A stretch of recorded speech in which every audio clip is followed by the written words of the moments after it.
Ladies and gents, welcome back. Another round of your questions and answers as we do pick a card number 2. All right, so astronomy, going by the periods, B1, B2, B3. Let's see what your questions are first. I hope you're having a fabulous day, by the way. The sun is out at the moment while I'm videoing this, and I hope you are able to get out and enjoy some sunshine today, tomorrow, whenever you have the opportunity. Pounce, because it is the brightest part of our lives in many, many ways. So let the sun do its magic on you. All right, so your questions. Again, drawing them at random. Don't know what I'm going to get by way of a question. And as always, I don't pretend to have all the answers. I'm just going to give it my best shot and share with you what I've learned by being just this passionate, nerdy astronomy guy. So, first period, here's your questions. Your pick a card. I pick that one right there. All right, B1, your question today. How big is the biggest known star? I don't have a number for you by way of its radius or by way of its mass, its weight, right? It is known as a red or orange hypergiant. So we know about giant stars. Our sun, when it runs out of its hydrogen fuel, will then turn to fusing helium instead, and it becomes a red giant. Okay, got it. That's a pretty big thing. It swells out to the orbit of Earth, maybe even the orbit of Mars. That's a big star. And then there's other categories that are even bigger. Supergiants being one. And then your question, the biggest known star, hypergiant. One that seems to keep coming up in videos and studies and comparisons of stars is XY Scuti, S-C-U-T-I, XY Scuti.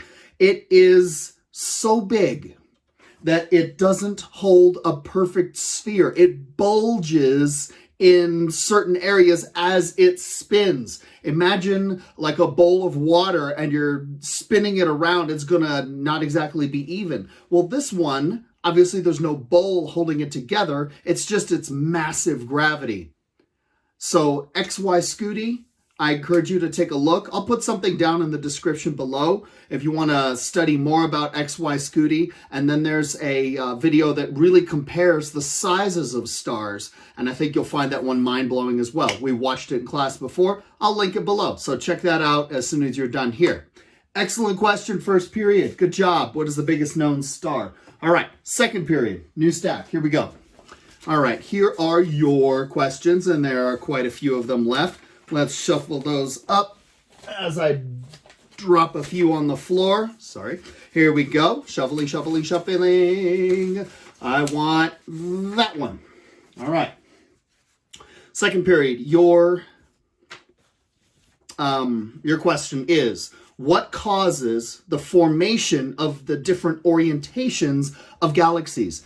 We've done these pages in your book of astronomy that you're building. The main types are the spirals, which includes barred spirals. Like our Milky Way, we believe has a big bar of spirals in the middle and the spiral arms coming off of that main bar of stars.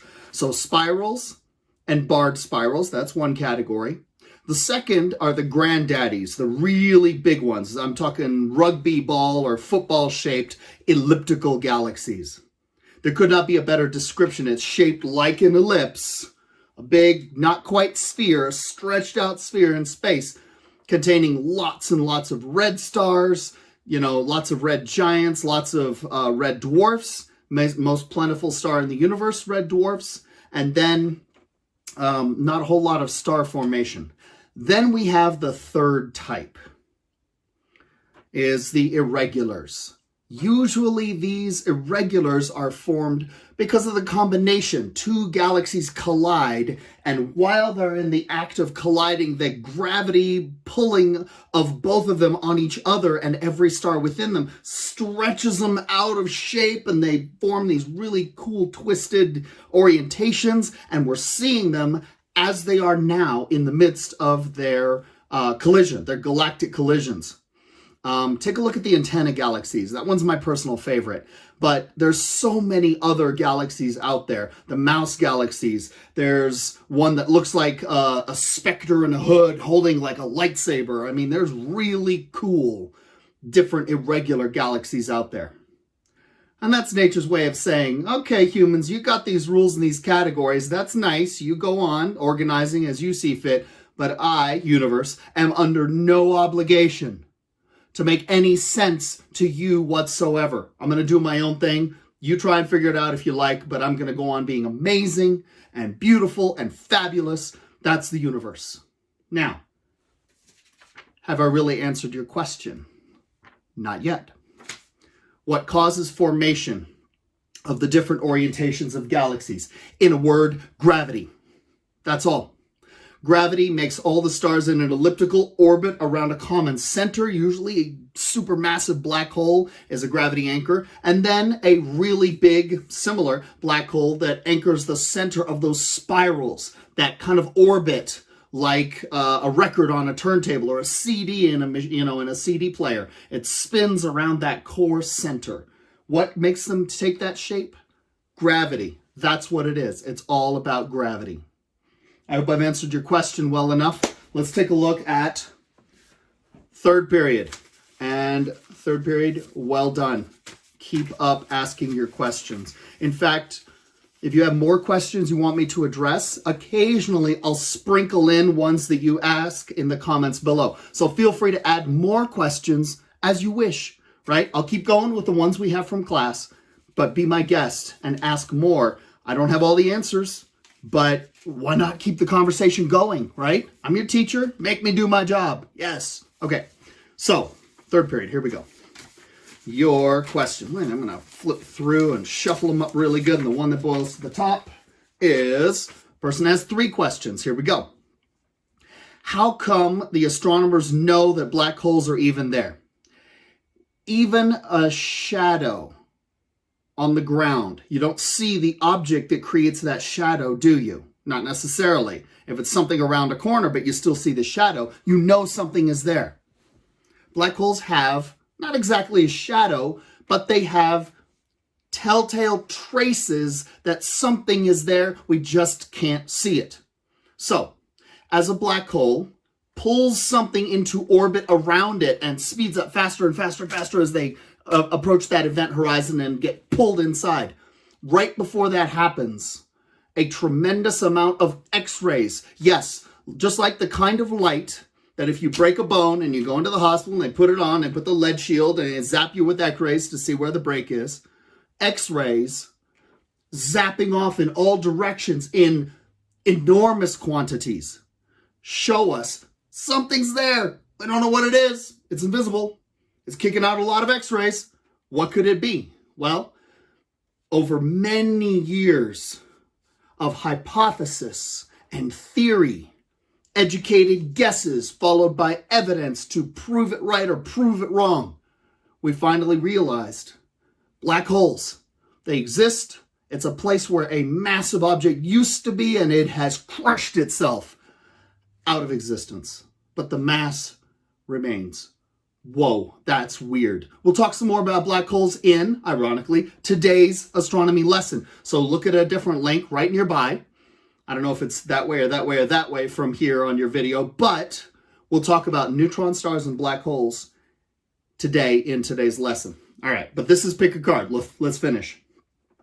How come there's only one black hole confirmed? At first, there was only one. Cygnus, the constellation of the Swan, X1, X. It was a mystery object in the Cygnus constellation, that region of space where the swan is, the stars shaping a swan. And it was the first mystery object. So Cygnus X1, mystery object in the Cygnus constellation. It was the first one they found because it was pulling gases off of a blue giant that's spinning in a circle, dancing with an invisible partner, black holes. Okay. And we keep finding more and more of them because we're getting better at knowing where to look. Where are objects moving much faster than they should? Where's the redshift of an object that is going around something else that we just can't see? And then we look at the center of that orbit. We're like, oh, nothing there. That's another black hole. Okay. And then that photograph that came out last year, M87, Messier 87, a huge galaxy, hundreds of thousands of light years away, and we end up getting a photograph, fuzzy and beautiful, breathtaking photograph of the first black hole that we have actually been able to gather light from and turn it into a picture we can see. So that's the only one we've taken a picture of, but we do know there are many more out there. The universe is full of them. And at some date in the distant future, they will be the last objects in the universe when everything else is combining together by gravity. Black holes will be all that remains as the universe gets older and older. All right, third question here. What happens in a black hole? Can it affect the planets? Well, in a black hole is kind of a confusing way to categorize it. There's the singularity, which is like the heart. And it is a point mass, unimaginably huge and indescribably small. That's the singularity, the point at the center. But then there's this dark sphere, this sphere of darkness all around that point that we think of as the black hole. But if you were to fly right up to it safely, somehow, and put out your hand and go, where's the edge of this thing? You'd be like, there's nothing there. It's simply the edge of where not even light can escape. So you're not seeing anything come from that surface, if you will. But right up next to the surface, light is still zipping around and doing its normal thing, sometimes bending in an orbit around a black hole. That's a crazy thing, but light can do that. So to your question, what happens in a black hole? Can it affect the planets? Anything that falls beyond that event horizon, the edge where not even light can escape. Well, obviously mass being much heavier than a photon, light. Mass of a planet or anything else that gets pulled in will go beyond that event horizon, and then shortly thereafter will start to be ripped apart by tidal forces and never escape. But what happens in that space? Yeah, we just don't know. I wish we knew. That'd be a cool thing to send a probe in and get the information back. Oh, wait, not even light can escape. It's an impossible journey. So whoever goes in to find out, whatever they learn as they go into that place, they are keeping that knowledge to themselves. Because light can't escape, so data can't be returned. Not even a, hey, I'm okay, you guys. Nothing can make it out of a black hole beyond its event horizon. And then it gets pulled down to the center and joins the mass of the singularity, that beating dark heart of what was once a beautiful, huge, bright, and brilliant star. Speaking of bright and brilliant stars, you are a bright and brilliant star. Never lose sight of that, okay? And if you haven't done your homework yet, all three classes, first period, second period, third period. Tonight, if it is clear, I know last night was cloudy.